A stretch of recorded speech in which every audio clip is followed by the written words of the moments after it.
The word spazzolino, masculine, plural, spazzolini, in Italian literally means little brush and can be used to denote a brush or spazzola, with small dimensions.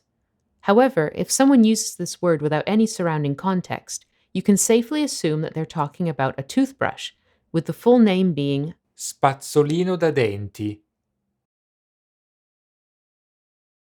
spazzolino. Ho bisogno di comprare un nuovo spazzolino da denti.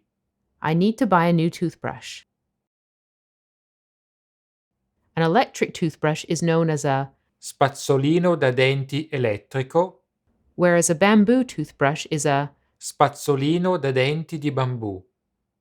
Of course, a toothbrush on its own isn't much use without the following oral care products: Dentifricio, toothpaste, collutorio, mouthwash, filo interdentale, floss, stuzzicadenti. toothpick. Although the feminine form spazzolina does exist, it only ever refers to a generic small brush, never a toothbrush. Grazie per averci seguito. Thank you for watching, and don't forget to subscribe to our YouTube channel.